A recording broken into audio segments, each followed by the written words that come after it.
Hello दोस्तों, plus academy फिर से आपका स्वागत है। आज मैं कुछ क्वेश्चन लेके आया हूँ, चुनिंदा क्वेश्चन हम सिर्फ वही करने वाले हैं। देखिए ये टॉपिक ऐसा है, इस पे जो है मैं देखा बहुत सारे यूट्यूबर्स जो होते हैं अपने व्यूज़ पाने के लिए ना जाने कितने ही वीडियो इस पे डाल देते हैं। बहुत सारे ऐसे क्वेश्चन जो कभी एग्जाम में देखने को नहीं मिलते, फिर भी उन पे क्वेश्चन करवाते जा रहे हैं। हम ऐसा इसमें बिल्कुल नहीं करेंगे। अगर आपको सिलेक्शन लेना है तो आपको उन क्वेश्चन पे ज़्यादा ध्यान देना पड़ेगा जिस पे एग्जामिनर फोकस करता है। तो चलिए मैं आपको कुछ क्वेश्चन कराता हूँ। यही क्वेश्चन बार बार एग्जाम पूछे जाते हैं और इससे ही रिलेटेड क्वेश्चन और बनते हैं, वो हम उसके ऑप्शन में देखेंगे।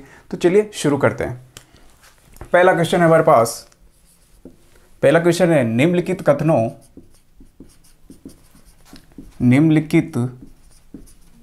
कथनों में से कौन सा कथन सही है। देखो सही कथन की बात कर रहा है ना, ध्यान रखा करो हमेशा। नहीं है वाला भी आता है। तो पहला है ना, ध्वनि के वेग के लिए बात कर रहा है। यहां लिख देते हैं, ध्वनि का वेग माध्यम की प्रकृति पर निर्भर नहीं करता है। मेरे साथ साथ आप अपना खुद का दिमाग लगाते रहे, इसको ऑप्शन को काटते रहे जैसे तैसे। अगर सही आ रहा है तो सही करे। गैसों में अधिकतम और द्रवों में न्यूनतम। सी, ठोसों में न्यूनतम और द्रवों में अधिकतम। चौथा इसका ऑप्शन है, ठोसों में अधिकतम और गैसों में न्यूनतम। अब देखिए यहाँ पर ऐसे बच्चे भी होते हैं जो अक्सर ऐसे प्रश्न को देख के उनका दिमाग जो है हिलने लग जाता है कि यार अधिकतम दिया हुआ है, कम दिया हुआ है, इसमें कम इसमें ज़्यादा। हमें ऐसा नहीं करना है। मैंने बताया आपकी थ्योरी अगर कंप्लीट है तो ऐसे लाख क्वेश्चन भी आ जाए आप उन्हें सही कर सकते हैं। अगर आपकी थ्योरी कंप्लीट नहीं है, मान लीजिए आप डायरेक्ट आप इस क्वेश्चन कर रहे हैं, मेरे पिछले वीडियो नहीं देखे हैं, तो हो सकता है ये आपको क्वेश्चन समझ में नहीं। अगर ये आ जाएगा तो इससे रिलेटेड अगर 19-20 उसने फर्क कर दिया, वो आप क्वेश्चन नहीं कर पाएंगे। इसलिए थ्योरी हमेशा इसकी ध्यान रखेगी, थ्योरी क्या कहती है। ठीक है, तो अपन देखो ऑप्शन काटते हैं। ये बोल रहा है ध्वनि का वेग माध्यम की प्रकृति पर निर्भर नहीं करता है। हमें पता है निर्वात में ध्वनि जाती ही नहीं है, संचरित ही नहीं होती है, तो वो माध्यम ही नहीं। इसका मतलब क्या हो रहा है, अलग अलग माध्यम पर निर्भर कर रहा है। ठोस में सबसे ज़्यादा होती है इसका संचरण, फिर द्रव में, उसके बाद क्या है, सबसे कम किस में होगा, गैस में। हमें पता है इसका मतलब प्रकृति पर निर्भर कर रहा है, तो इसका मतलब ये तो गलत है, ये वाला तो गलत है। और फिर गैसों में अधिकतम और द्रवों में न्यूनतम। मैंने बताया था सबसे ज़्यादा किस में होती है, ठोस, उसके बाद गैस, और उसके बाद ठोस के बाद द्रव, द्रव के बाद गैस। तो हमें ये वाला कंसेप्ट पता था, पिछला लेक्चर देखिए आप। तो सबसे ज़्यादा ठोस में हो गया। और दूसरा क्या बोल रहा है, गैसों में अधिकतम और द्रवों में न्यूनतम। द्रव में न्यूनतम कहाँ से होगी, न्यूनतम तो सबसे कम तो इसमें होती है ना, सबसे कम, तो ये वाला भी गलत है। ठोसों में न्यूनतम और द्रवों में अधिकतम। ठोसों में तो न्यूनतम की बात कर रहा है और द्रव में अधिकतम, ये भी नहीं हो सकता क्योंकि ठोस में सबसे अधिक होती है, ये तो इसकी कम बात कर रहा है, तो गलत है ये तीसरा। ठोसों में अधिकतम और गैसों में न्यूनतम, बिल्कुल सही है। ठोस में जो चाल होती है ध्वनि की सबसे ज़्यादा होगी और गैस के अंदर क्या होगी, सबसे कम होगी। तो इस प्रकार से आपको अगर ये वाला कंसेप्ट पता था, अब यहाँ पे कितनी भी तरीके से कोई सा भी क्वेश्चन दे दे आप आराम से कर सकते हैं। इसलिए आप इनकी थ्योरी अच्छे से याद करें, मेरी गारंटी आपकी इससे कोई क्वेश्चन है गलत होगा ही नहीं कभी। ठीक है, अब आगे चलते हैं। इसके बाद दूसरा क्वेश्चन इससे जस्ट उल्टा कि निम्नलिखित में से सही नहीं है, इस प्रकार से। ठीक है, या फिर कौन सा गलत है। तो इसलिए इनसे डरे नहीं, ऑप्शन काटना जरूर सीखे। ऑप्शन जब भी काट सकते हो जब आपकी थ्योरी जो है अच्छे से कंप्लीट है, वरना बिना थ्योरी आपकी कंप्लीट किए आप ऑप्शन काट ही नहीं सकते हो। ठीक है, इसके बाद चलते हैं। दूसरा क्वेश्चन है, निम्नलिखित कथनों में से कौन सा एक सही नहीं है। कौन सा एक सही नहीं है, ये सही नहीं है की बात कर रहा है। तो पहला ऑप्शन है कि गैसों में ध्वनि तरंगों की प्रकृति अनुदैर्ध्य होती है। दूसरा ऑप्शन है, आप खुद देखते रहे, इसमें जो भी गलत है आप खुद दिमाग लगाते रहे मेरे साथ साथ। 20 हर्ज से कम आवृत्ति की ध्वनि तरंगे प्राश्रव्य तरंगे कहलाती है, प्राश्रव्य तरंगे कहलाती है। तीसरा ऑप्शन है उच्चतर आयामों वाली ध्वनि तरंगे अपेक्षाकृत कम प्रबल होती है, अपेक्षाकृत कम प्रबल होती है। और इसके बाद डी ऑप्शन है कि उच्च श्रव्य आवृत्तियों वाली, दिख रहा है शायद, वाली, अच्छा ये यहाँ पे नहीं दिख रहा होगा आपको, ठीक है मैं यहाँ लिख देता हूँ, चौथा ऑप्शन यहाँ लिख देते हैं, ठीक है। उच्च श्रव्य आवृत्तियों वाली ध्वनि तरंगे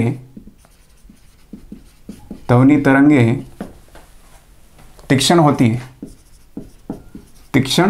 है। अब ये बात कर रहा है कि एक सही नहीं है यानी कि हमें गलत वाला ऑप्शन ढूंढना है इसके अंदर।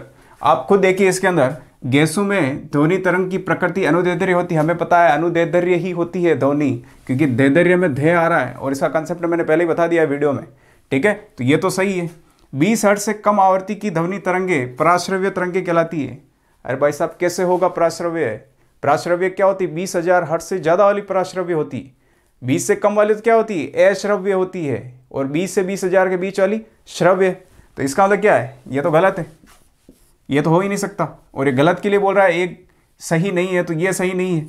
इसके बाद उच्चतर आयामों वाली ध्वनि तरंगे अपेक्षाकृत कम प्रबल होती है। अरे कम प्रबल कैसे होती है? ज़्यादा प्रबल होती है, यानी आयाम अगर ज़्यादा होगा, हमें पता है आयाम जितना अधिक होगा, ये वाला माध्य स्थिति से दूरी, ये आयाम अधिकतम दूरी उतनी क्या होगा? प्रबल होगा। तो इसका मतलब क्या कर रखा है इसने? गलत दे रखा है।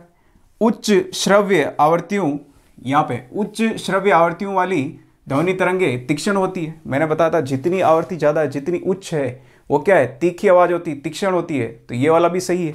तो कौन सा गलत है इसके अंदर? ये वाला, और एक ये वाला भी।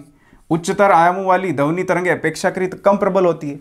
उच्चतर आयाम वाली तो ज़्यादा प्रबल होती है ना। मैंने आपको सूत्र लिखाया था कि प्रबलता समानुपाती आयाम स्क्वायर, ये बढ़ेगा आयाम तो ये भी तो प्रबल बढ़ेगा। तो ये बोल रहा है उच्चतर आयाम, तो इसका मतलब आयाम ज़्यादा, तो ध्वनि की तरंग अपेक्षाकृत कम प्रबल होगी। कैसे कम प्रबल? ये ज़्यादा है आयाम, तो ये भी तो ज़्यादा होगा, समानुपाती है, एक दूसरे से बढ़ रहे हैं। इसीलिए थ्योरी आपकी कंप्लीट है तो आप आराम से ऑप्शन काट सकते हैं बिना हिचकिचाए हुए। इसलिए हमें क्या है कि अधिकतर गलती हो जाते हैं कि भाई ऑप्शन ही समझ में नहीं आ रहा, किस में ज़्यादा किस में कम, कहाँ प्रबल आ रहा, कहाँ धारत्व आ रहा है। ऐसा नहीं होना चाहिए। आप सबसे पहले इनकी थ्योरी पढ़ें, उससे आपके बहुत सारे कंसेप्ट क्लियर हो जाएंगे, ठीक है। इसके बाद आगे चलते हैं नेक्स्ट क्वेश्चन की ओर। तो ये दो क्वेश्चन ऐसे थे, थोड़े बड़े मैंने लिए हैं शुरू में स्टार्टिंग में, ताकि आपका जो है दिमाग खुले। पहले मैं इसलिए लिए ताकि आपको महसूस हो कि हाँ हमें थ्योरी पढ़नी चाहिए। आज दिन तक जो हम डायरेक्ट ऐसे क्वेश्चन पढ़ के उन्हें याद कर रहे हैं कि आवर्ती प्रबलता, पता ही नहीं चल रहा आवर्ती प्रबलता क्या है, फिर भी याद कर रहे हैं, तो ऐसा नहीं होना चाहिए, है ना। तो इसीलिए आप ठीक से इन्हें याद रखें। इसके बाद एक क्वेश्चन है, अच्छा क्वेश्चन है, कभी कभार पूछ लेता है। एक वायुयान 2 मैक के वेग से हवा में उड़ रहा है जब ध्वनि का वेग 332 मीटर प्रति सेकंड है, तो वायुयान की चाल कितनी होगी? वायुयान की चाल कितनी होगी? मैं आपको बता दूं, यहाँ पे एक चीज़ जो आपके दिमाग में खटक रही होगी वो होगी मैक, यानी ये वाली 2 मैक। सर 2 तो समझ में आता है, लेकिन मैक क्या होता है? मैक में आपको बता दूं, कोई माध्यम है, उस माध्यम के अंदर जो पिंड यानी जो वस्तु गति कर रही है उसकी चाल, और उसके बावजूद उसके नीचे जो भाग लगाएंगे हम ध्वनि की चाल का, यानी सामान्य जो ताप और दाब के असर से जो ध्वनि की जो चाल होती है उसके अनुपात को हम मैक संख्या से दर्शाते हैं, यानी पिंड की चाल और नीचे जो है ध्वनि की चाल, ध्वनि की चाल है ना, ताप कितना है उसके आधार पर ध्वनि की चाल, और पिंड की चाल कहाँ पर, माध्यम में, जिस माध्यम में वो गति कर रहा है, पिंड यानी कि कोई भी वस्तु हो सकती है इसमें गति करने वाली। ठीक है, अब मैक संख्या ये कहलाती है।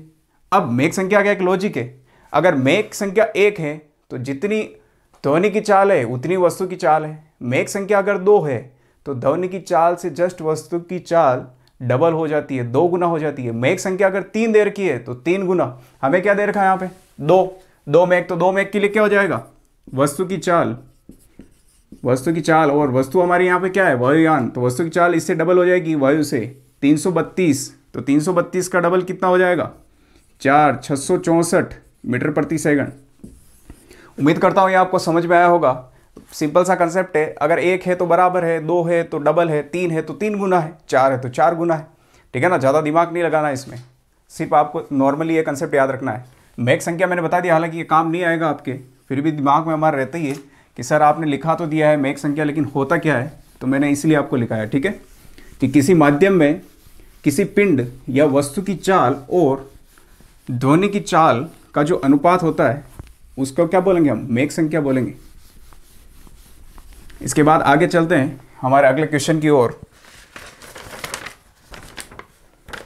हाँ, अच्छा क्वेश्चन है एक अंतरिक्ष यात्री अपने सहपाठी को चंद्रमा की सतह पर सुन नहीं सकता, क्यों?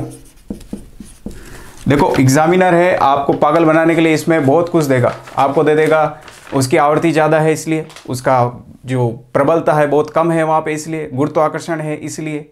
हमें सिर्फ इतना ध्यान रखना है कि चंद्रमा पे कोई वायुमंडल है ही नहीं, और जहाँ वायुमंडल नहीं, निर्वात है, निर्वात में क्या ध्वनि संचरित होती है क्या?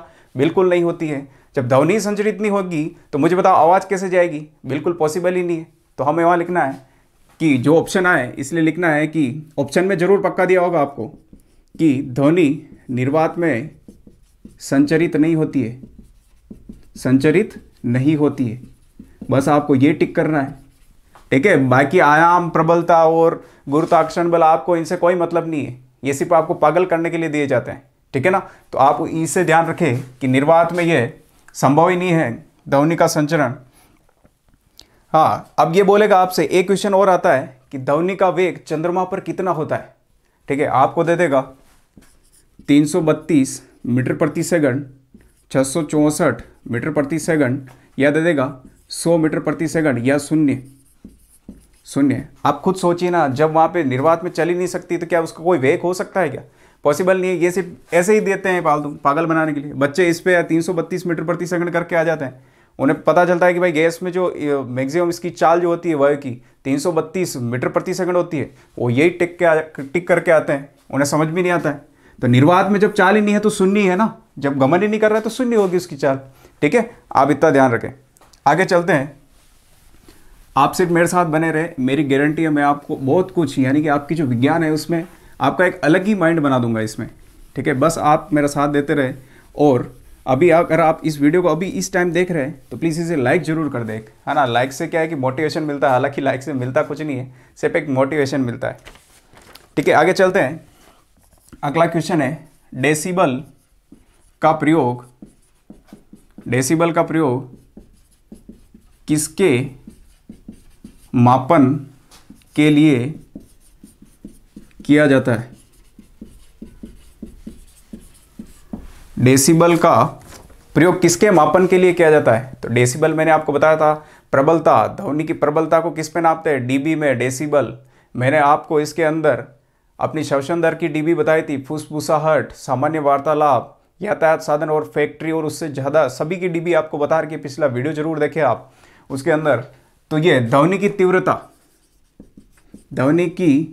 तीव्रता यानी ध्वनि कितनी प्रबल है, कैसे क्या है, इसको नापने के लिए हम किसका उपयोग करते हैं? डेसिबल का। अब आप बोलोगे सर डेसिबल क्या? आप दूरी किस में है, आपसे कोई पूछता है कि भाई ये वाला बाजार कितना दूर है, आप बताते हो सर 20 किलोमीटर है। आप उसे किलोमीटर क्यों बोला आपने, आप बोलते थे 20 है। नहीं, आप किलोमीटर बोलते हैं, मात्रक बोलते हैं। इसीलिए अगर मैं यहाँ बोलूँ 20 डेसिबल, तो डेसिबल बोलते ही आपको समझ में आ जाएगा कि हाँ सर ये ध्वनि की बात हो रही है। ठीक है, तो इसके अंदर एक और है कि ध्वनि प्रदूषण। ध्वनि प्रदूषण को नापने के लिए भी डेसिबल इकाई का ही उपयोग करते हैं। यानी कि आप देखते हैं बड़े बड़े शहर के अंदर ध्वनि प्रदूषण ज़्यादा होते हैं, तो उनको कैसे नापते हैं, गवर्नमेंट को कैसे पता चलता है, सिर्फ डेसिबल में नापा जाता है इन्हें। ठीक है, हाँ, हमें फैक्ट्री वाला भी देखा था हमने, फैक्ट्री के अंदर उसका डेसिबल कितना था, 80 डेसिबल। और इससे ज़्यादा जो है 80-85 से ज़्यादा होने पे क्या है, कष्टदायक होता है, हमारे कानों को चुभती है आवाज़। ठीक है, तो आप बिल्कुल टेंशन ना लें, आप सिर्फ मेरे साथ बने रहें। और एक 5 मिनट का ऐसे वीडियो लेके आऊँगा मैं, उसके अंदर आपका पूरा रिवीजन कराऊँगा, बिना पेन उठाए सिर्फ मैं बोलता रहूँगा, आपको गौर के सुनना है उसे। ठीक है, इसके बाद आगे चलते हैं। अगला क्वेश्चन है, क्वेश्चन मैंने करा रखा है वैसे,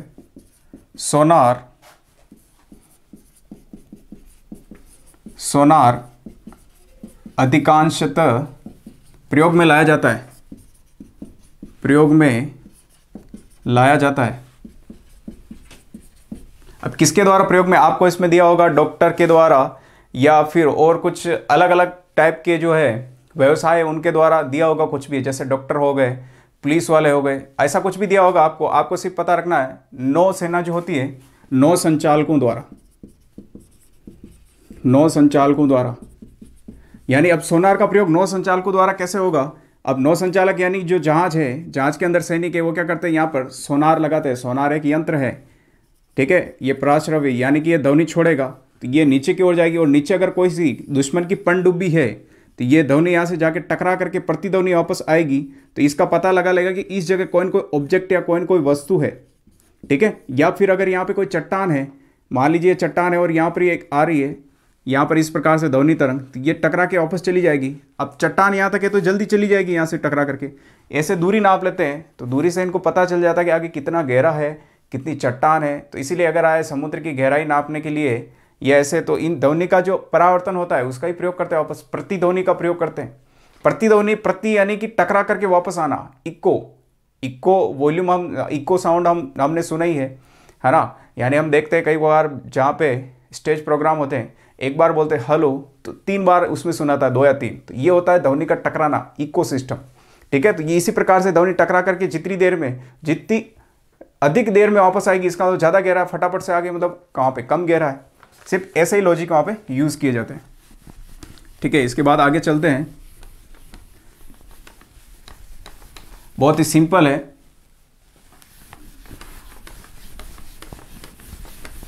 इसके अंदर सोनार की मैंने फुल फॉर्म भी बता रखी है आपको कि साउंड नेविगेशन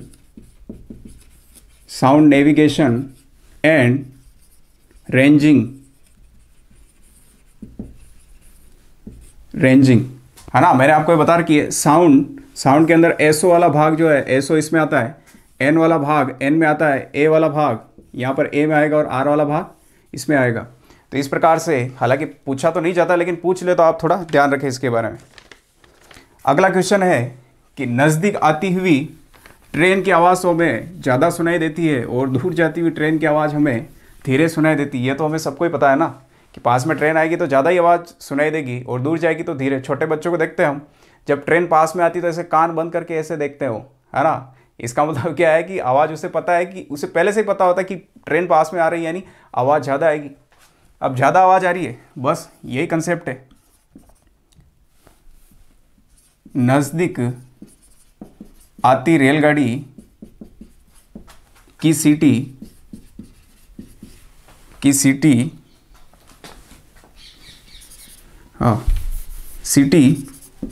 दूर जाने वाले रेलगाड़ी के लिए यह, मैंने क्या लिखा, नज़दीक आती रेलगाड़ी की सीटी की आवाज़ बढ़ती जाती है जबकि दूर जाने वाली रेलगाड़ी के लिए यह घटती जाती है। ऐसा क्यों? ऐसा हमें पता है, आयाम, प्रबलता। मैंने आपको एक दिन बताया था कि ये ट्रेन है, मान लीजिए यहाँ पे हॉर्न लग रहा है, तो हॉर्न से जो ध्वनि तरंग निकलेगी ऐसे, और दूरी के साथ इसका आयाम क्या होता है? कम होता जाता है। यानी कि आयाम सबसे ज़्यादा, तो यहाँ सबसे ज़्यादा सुनाई देगी। यहाँ कोई अगर बालक या कोई आदमी खड़ा है तो इसको तो ये धीरे सुनाई देगी, लेकिन यहाँ पर अगर कोई खड़ा है इसको ज़्यादा सुनाई देगी। क्यों? इस जगह का आयाम बहुत ज़्यादा है, यहाँ पे जो क्या है, मान लीजिए आयाम इतना कम है, तो इसका मतलब पास में आएगा तो क्या होगा? ज़्यादा। और दूर जाएगा ये आदमी, हो सकता है यहाँ पे तो इसको सुनाई नहीं दे, 5-6 किलोमीटर के, यहाँ पे मान लो 3-4 किलोमीटर के आगे, तो इसका मतलब क्या है? पास में आ रहे हैं तो आवाज़ क्या हो रही है? बढ़ रही है, और दूर जा रहे हैं तो आवाज़ क्या हो रही है? घट रही है। तो ये जो बताया था, किसने बताया था? ये कौन सा प्रभाव है? डॉपलर प्रभाव। डॉपलर प्रभाव, इसको डॉपलर प्रभाव बोलते हैं। तो ये आप हमेशा ध्यान रखें, बहुत सारे प्रभाव के नाम आपको देंगे उसमें, लेकिन हमें सिर्फ डॉपलर प्रभाव ध्यान रखना है, ठीक है। इसके बाद आगे चलते हैं।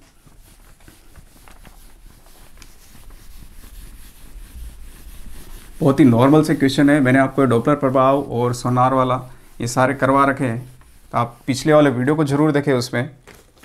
हाँ, एक क्वेश्चन है कि मनुष्यों के लिए मानक ध्वनि स्तर है। मनुष्यों के लिए मानक ध्वनि स्तर है, मैंने आपको डीबी वाला बता रखा है। मनुष्य के लिए मानक ध्वनि स्तर कौन सा था? 60 डीबी बताया था आपको। यानी 10 डीबी, यानी श्वसन, जो हम श्वसन लेते हैं 10 डीबी में आता है। और इसके बाद अपन अगर फुसफुसाहट यानी किसी कान में बात कर रहे हैं 30 डीबी में आएगा, और सामान्य वार्तालाप कर रहे हैं किससे, तो 60 डीबी में। और इसके बावजूद अगर हम कहीं पर यातायात में है तो 70 डीबी, और फैक्ट्रियां हैं हमारे आसपास तो 80 डीबी होता है, और 85 से ज़्यादा होने पे वो हमारे लिए कष्टदायक होता है। ये डेटा हमें जरूर ध्यान रखना है। तो इसकी बात करें तो 60 डीबी। ऐसे प्रश्न भी मैंने देखे हैं जिसके अंदर 60 डीबी ना देखे, वो 50-60 डीबी, फिर एक में दे देगा 10-20 डीबी, एक में दे देगा 70 से 80 डीबी, और एक में दे देगा 30 से 40 डीबी। अगर आपको ये सारा डेटा याद है तो क्या मुझे बताओ, आप ऑप्शन नहीं काट सकते? क्या काट सकते हैं? 10 से 20 डीबी फुसफुसाहट और ये मानव श्वसन वाला है, तो श्वसन वाले में कैसे होगा मानक? ये मानक ध्वनि स्तर मनुष्य के लिए तो 50-60 वाला ये होगा ना, ही ये होगा। ये तो 30 वाला तो फुसफुसाहट में आता है, 70-80 वाला फैक्ट्री और यातायात में आता है। तो 50 से 60 डीबी, एग्जैक्ट 60 डीबी है, लेकिन आसपास अगर 50 से 60 दिया है तो हम ये टिक करेंगे, ठीक है। इसके बाद आगे चलते हैं। देखिए थ्योरी, मैं सच बता रहा हूँ, आप थ्योरी कंप्लीट तो कीजिए आप, है ना। बच्चों को मैंने देखा है डायरेक्ट जो है क्वेश्चन आंसर में कूद पड़ते हैं, हमें ऐसा नहीं करना है, हमें इसकी थ्योरी कंप्लीट करनी है। आपकी थ्योरी कंप्लीट है तो अब इससे जुड़ा हुआ सिर्फ ये एक क्वेश्चन था, लेकिन आपको अगर ये सारे डेटा याद है, जैसे मैंने अभी बताए थे, 7-8 क्वेश्चन वैसे क्लियर हो गए ना इसके। तो इसीलिए थ्योरी पढ़ने में क्या है, हमारे क्वेश्चन आने की संभावना है, सही होने की संभावना बहुत ज़्यादा बढ़ जाती है, ठीक है। इसके बाद आगे चलते हैं। हाँ, एक और क्वेश्चन है अच्छा, कि ध्वनि से संबंधित विज्ञान, ध्वनि से संबंधित विज्ञान को क्या कहते हैं? तो सिर्फ आपको सिर्फ इतना याद रखना है, यहाँ पे एस्कोटिक, यहाँ पे एस्कोटिक है ना, एस्कोटिक नाम भी दिया होता है इसमें, और एकोस्टिक भी नाम दिया होता है। कभी कभार मैंने दोनों देखे हैं, ठीक है। एस्को ये से है यहाँ पे एस्कोटिक या एकोस्टिक, तो हमें सिर्फ इतना याद रखना, एकोस्टिक, ठीक है। तो एकोस्टिक जो है ध्वनि से संबंधित विज्ञान है, जैसे जीव विज्ञान, जीव से संबंधित विज्ञान, जीव विज्ञान, भौतिक चीजों से संबंधित विज्ञान भौतिक, और रसायन रस से संबंधी यानी कि केमिकल से संबंधी तो रसायन विज्ञान। इसी प्रकार ध्वनि से जो संबंधित हैं एकोस्टिक विज्ञान है, ठीक है। इतना आप ध्यान रखें। इसके बाद आगे चलते हैं। इको साउंडिंग प्रयोग होता है। अब इको साउंडिंग मैंने अभी आपको बताया था, सोनार वाला इको साउंडिंग यानी टकरा करके वापस जाना, प्रतिध्वनि, किसके लिए उपयोग होता है? ये इको साउंडिंग यानी अपन सोनार में, यानी कि समुद्र की गहराई ज्ञात करने में, या दुश्मन का पता लगाने, या चट्टान का पता लगाने में। तो ये तीनों ऑप्शन में कोई आ जाए आप लिख देना।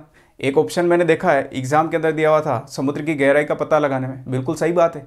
अगर वो दे देता समुद्र की गहराई की जगह दे देता कि चट्टानों का पता लगाने में, बिल्कुल सही बात है। या दे देता दुश्मन की जो अलग जो पनडुब्बी है उनका पता लगाने में, ये भी सही बात है, ठीक है ना। तो ऐसे ऑप्शन आए तो आप उनमें आराम से टिक कर सकते हैं। इसके बाद हाँ, एक अच्छा क्वेश्चन है अब, ठीक है, हम वो देख लेते हैं। क्वेश्चन है कि अंतरिक्ष में जाने वाली किरण है। बहुत ही अच्छा क्वेश्चन है, ध्यान रखना। पहला है ध्वनि तरंग, दूसरा है गामा, तीसरा है बीटा और चौथा ऑप्शन है अल्फा।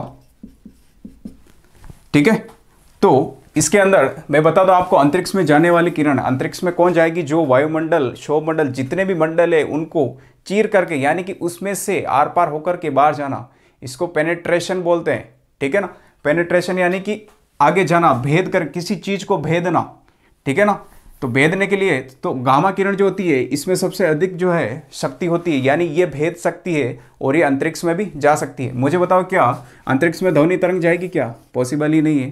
तो सबसे ज़्यादा जो भेदन क्षमता होती है गामा किरणों की होती है, गामा किरणों की, फिर होती है बीटा की और फिर अल्फा।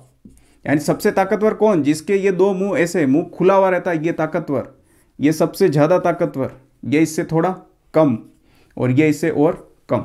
ठीक है, इस प्रकार से आप याद रख सकते हैं। गामा जो किरणें होती है ये आवेशहीन होती है, आवेशहीन, इन पे कोई आवेश ही नहीं पाया जाता है। हाँ दिख रहा है, इन पे कोई भी आवेश नहीं पाया जाता है। बीटा के ऊपर जो है माइनस आवेश पाया जाता है, अल्फा के ऊपर धनात्मक आवेश पाया जाता है। ठीक है, इसके बाद एक और किरणें आती है, तो ये थोड़ा आप ध्यान रखें। इसके अंदर एक किरण आती है एक्सरे किरणें। अब मैं भेदन क्षमता की बात कर रहा हूँ। भेदन क्षमता आपने महाभारत या रामायण में सुना ही होगा कि तीर से भेदना, यानी किसी चीज़ को, पत्ते को भेदना या किसी भी मनुष्य को, यानी उससे आर पार निकल जाना। अब आपने जो एक्सरे तो देखा ही होगा, अपने पेरेंट्स या दादा दादी की जो एक्सरे जो है हॉस्पिटल में करवा के लाते, तो हम देखते हैं वो ऐसे सूर्य के सामने रख के, उसमें सिर्फ हड्डी दिखाई देती। क्या आपको मांसपेशियां दिखाई देती है? बिल्कुल नहीं दिखाई देती है। तो एक्सरे किरण जो होती है उसकी भेदन क्षमता ही इतनी होती है कि वो मांसपेशियों को तो आर पार भेद देती है, मांसपेशियों की तो हमारे आर पार चली जाती है, लेकिन हड्डी के आर पार नहीं जाती और उसकी छाया बन जाती है। इसीलिए टूटा हुआ भाग हमें हड्डी का दिख जाता है। तो इसीलिए वहाँ पर उस भाग को, हड्डियों को स्कैन करने के लिए कौन सी किरणों का उपयोग करते हैं? एक्सरे किरणों का। इसीलिए तो बोलते हैं भाई एक्सरा करवाया है ना। तो यही होता है। ठीक है, अब आगे चलते हैं। इसके बाद एक नॉर्मल सा सिर्फ आपको ध्यान रखना है, एक दो वैज्ञानिक के नाम है ना। आगे चलते हैं। इसके बाद रेडियो तरंगों के खोजकर्ता, रेडियो तरंगों के खोजकर्ता। अब ये बोल रहा है रेडियो तरंगों के खोजकर्ता कौन है, तो आपको ध्यान रखना है मार्कोनी, है ना, मार्कोनी सिर्फ आपको ध्यान रखना है। इसके अंदर मैक्सवेल जो थे, मैक्सवेल जो वैज्ञानिक थे, उन्होंने इसके बारे में थोड़ा आइडिया लगाया था कि ऐसे भी हम कर सकते हैं, यानी ये रेडियो तरंग के बारे में, यानी कि बिना तार के हम किसी सिग्नल को एक जगह से दूसरी जगह भेज सकते हैं। ठीक है, उन्होंने सिर्फ इतना कहा, सिर्फ सोचा था, फिर उनकी मृत्यु हो गई। उसके बाद हर्ट्ज आए थे, है ना, उन्होंने भी क्या किया, उन्होंने भी ये किया, है ना, हर्ट्ज इसमें नाम है, हर्ट्ज, हाँ हर्ट्ज सही है। हर्ट्ज ने क्या किया, फिर इसके ऊपर काम करना शुरू किया। तो काम उन्होंने भी लगभग सिद्ध कर दिया था कि हाँ भाई, उन्होंने मैक्सवेल ने जो बोला था बिल्कुल सही बोला, लेकिन हो सकता है उनकी भी कोई मृत्यु हुई है किसी कारण से। लास्ट में जो बाजी मारने वाले जो आदमी थे रेडियो तरंगों पे, मार्कोनी थे, है ना। तो ये सन 1806 के आसपास की बात है। तो आप सिर्फ इतना ध्यान रखें कि रेडियो तरंगों की खोजकर्ता कौन है, मार्कोनी। इसके बाद दूसरा है एक्स किरणों के खोजकर्ता, एक्स किरणों के खोजकर्ता, इनका नाम है रोएंटजन, है ना। सिर्फ नाम याद रखना है। देखो ऐसा कुछ खास है नहीं, कोई लॉजिक तो है नहीं, सिर्फ नाम है, तो नाम में इतना सीरियस नहीं होना है। रोएंटजन आप याद रखना है, आराम से याद हो जाएगा, 2-3 बार पढ़ेंगे। तो ऐसे ये नाम वाम वाले शब्द पे ना जाए कि सर डिटेल में नहीं समझा रहे। अरे नाम को डिटेल में कैसे समझाऊं? आपका नाम मुकेश है, आपका नाम विकास है, तो है बस। आपने ये किया तो किया है, अब क्यों किया, कैसे किया, ये वाली सब चीज़ें जो है बात की बात है। MSc BSc करते हैं उनके लिए, हमारे लिए तो गवर्नमेंट एग्जाम करेक्ट करना है ना। अगर आपको मेरा वीडियो पसंद आ रहा है तो प्लीज़ इसे लाइक करें, अपने दोस्तों को जरूर बताएं ताकि उनका भी फ़ायदा हो। और हाँ, किस तरह के और जो है टॉपिक आपको मैं कवर कर रहा हूँ, आपको क्या वाकई इंटरेस्ट आ रहा है मेरे से पढ़ने में आ रहा है, तो प्लीज़ एक बार लाइक जरूर करें और एक बार मुझे लिख करके बताएं, हाँ सर आप अच्छा पढ़ा रहे हैं, और कंटिन्यू इसे जारी रखिए, जिससे मैं भी थोड़ा मोटिवेट रहूँ, आपके लिए अच्छे से अच्छा कंटेंट लेकर के आऊँ। इसी के साथ मिलते हैं नए वीडियो में। जय हिंद, जय भारत।